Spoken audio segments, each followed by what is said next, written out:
The Port of San Francisco is trying to evict two historic restaurants with a prominent place in Fisherman's Wharf, one of the city's premier tourist destinations. The San Francisco city attorney filed unlawful detainer lawsuits in San Francisco Superior Court Tuesday against Fisherman's Grotto No. 9 and Tarantino's, alleging the restaurants, which remained largely shuttered throughout the pandemic, have failed to pay rent for years. Both restaurants are registered under the name Herringbone Tavern Inc., which is owned by businessman Chris Henry, who also owns Barrel House Tavern in Sausalito and Tommy's Joint on the corner of Geary Boulevard and Van Ness Avenue. The San Francisco Business Times first reported news of the lawsuits. Henry did not respond to a request for comment about the future of the Fisherman's Wharf restaurants. Read more.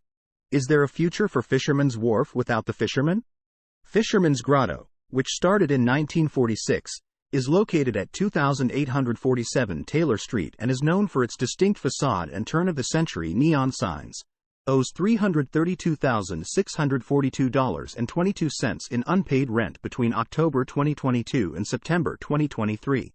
Tarantino's, which started in 1935 around the corner at 206 Jefferson Street, racked up $147,346.08 in unpaid rent over the same period, according to the lawsuit. But a San Francisco port representative said that's only a portion of what's owed.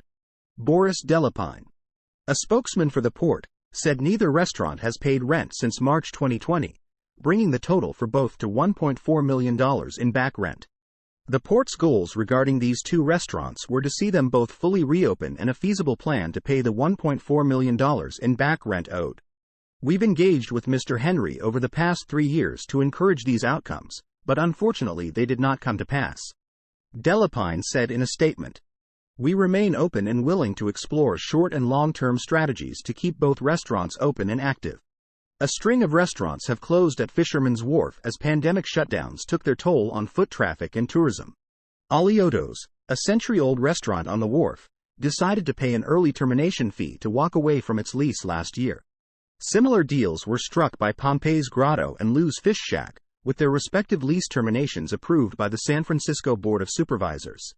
The vacancies continue to stack up as a team led by longtime San Francisco businessman and political power player Lou Garaudo looks to overhaul and update the wharf. Their group, called Fisherman's Wharf Revitalized, seeks to redevelop the port-owned property in the area into an event center, experiential museum and new winery and distillery. The Board of Supervisors unanimously voted earlier this month to allow the San Francisco port to enter into negotiations with Garaudo's team.